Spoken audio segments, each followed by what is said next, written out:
As we come to the end of Holy Week and enter into Christ's Passion, the three enemies of humanity are fully revealed, and that is what we're going to finish looking at today. Our big goal is happiness in this life and heaven in the next. To achieve this, we need to stay close to God throughout each day. But how do we do that while living in the real world with all of its challenges and distractions? Growing our interior life through Christian mental prayer is the answer. This podcast mines the riches of the greatest spiritual tradition on earth so we can grow in holiness together. I'm Steve Smith. Thank you for joining me for Pearls of the Interior Life.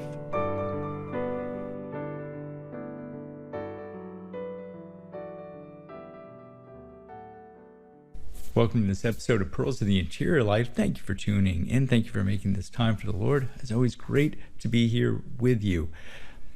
So here we are at the end of Holy Week, the culmination of really the entire liturgical year. Everything now comes to a climax.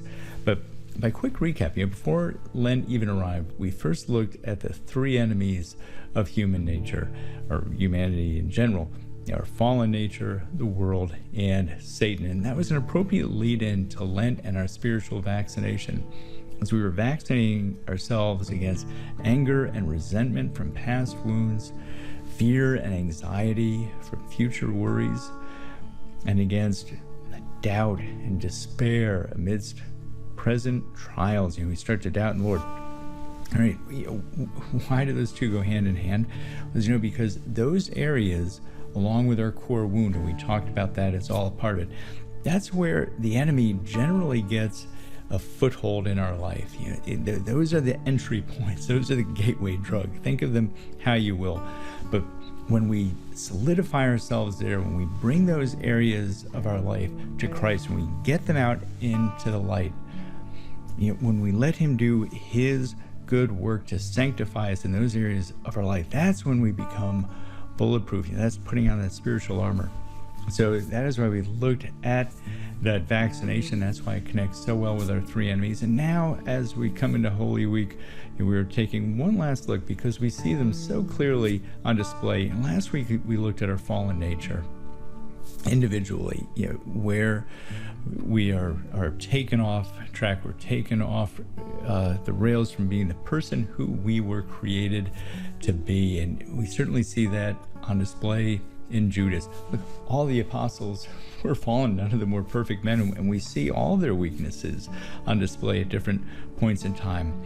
Very sadly for Judas, he was not able to rise above that, as Christ said, better that you had not been born at all, for that matter. But we see very much our human weakness, our human frailty, our fallen nature on display in the apostles, very much coming into Holy Week, and we see how it keeps them from being who they're created to be. Fortunately, in the other apostles, we see them overcoming that and being who they're meant to be. We see Peter overcoming that rashness that he has, and that certainly that high estimation of himself, and pride cometh before the fall. Well, he's going to overcome that. He's going to become the leader of the church, the first pope. At any rate, so we see that entire dynamic in play. Today we're looking at the world and Satan. The world and Satan are two other enemies. And the world, there are two ways that the world can take us off track generally, that it works against us. First is just tempting us with the things of the world, where we get distracted. The Psalms say we become bewitched. We become bewitched by the things of the world, certainly technology and bright, shiny objects and all that.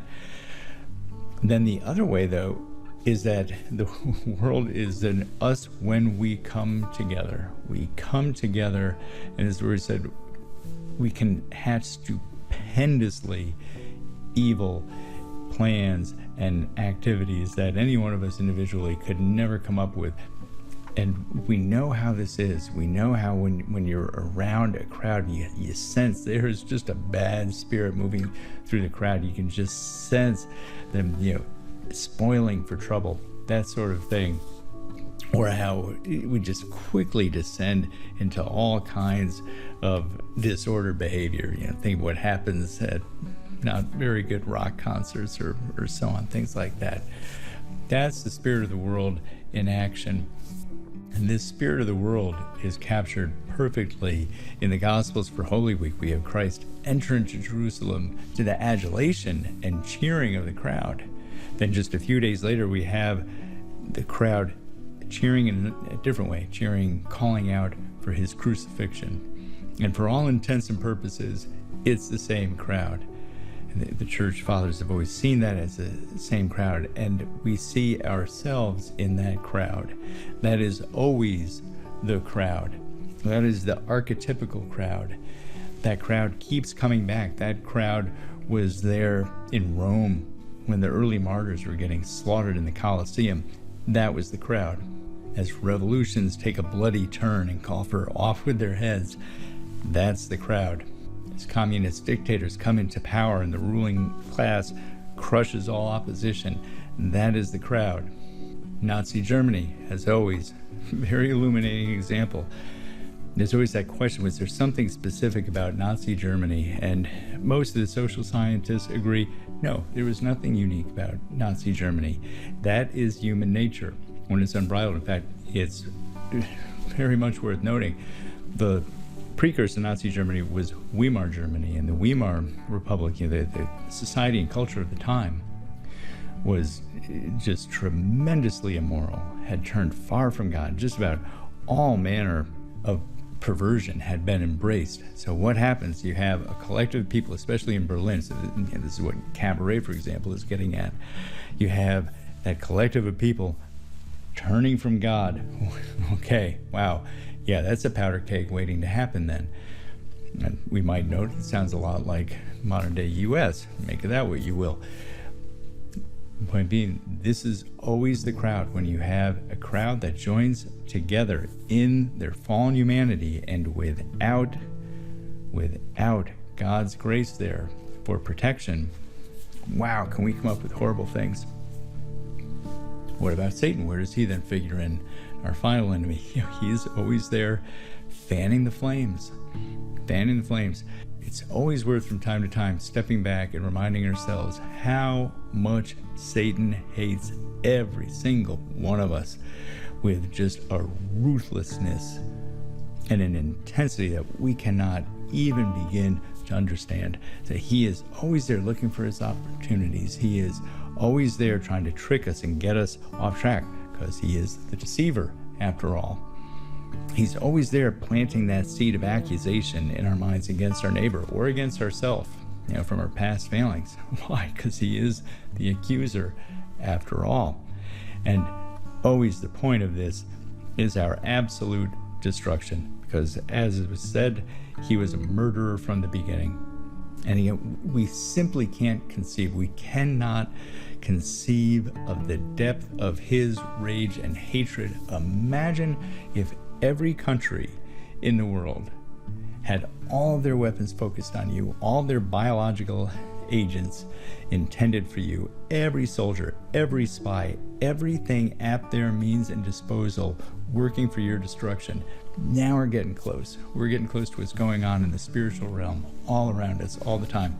So between all of that animus and malignant hatred for us stands one person, Christ. So what do we do? We want to make sure we're staying on Christ's side of things. We want to make sure we're on, if this is all that evil and this is Christ, we want to be on that side of things, right? We want to be on the right side of Christ. How do we know that we're doing that? That's why we're always focusing on the big three things, and that's always the sacraments, Christian meditation, and growing in holiness, denying ourselves and serving our neighbor. Sacraments, meditation, growing in holiness. And again, we're going to see those on display in the Passion narrative. We see the sacraments, Christ instituting the Eucharist. We see meditation, Christ at the start of the Passion. He begins in the garden. He begins drawing close to the Father. Your will be done. Christ always perfectly in the center of his Father's will. And then that selfless love, that perfect holiness, just pouring out everything that he has, holding nothing back out of love for humanity and out of love for his Father. So these three pillars for us, again, the sacraments and our prayer and growing in holiness, that is going to play out. We see that being exactly the response to the three enemies of our fallen nature, of the world that's always trying to draw us in and take us off track, and Satan, who is always behind all of this, fanning the flames, always finding some way to try to worm in and coil himself around us. How do we know if we're not falling into those traps? We don't on our own. That's why we stay close to Christ. If we're doing the best things that we can to stay close to Christ, then that's it. That's the end of the story. We are doing the very best things that we can. Then it's in God's hands. We put ourselves in his protection, and then we trust. Jesus, I trust in you. So with that, wishing you a very good and holy and reverent and illuminating rest of your Holy Week, and certainly an extremely holy and glorious Easter. And I look forward to being with you again.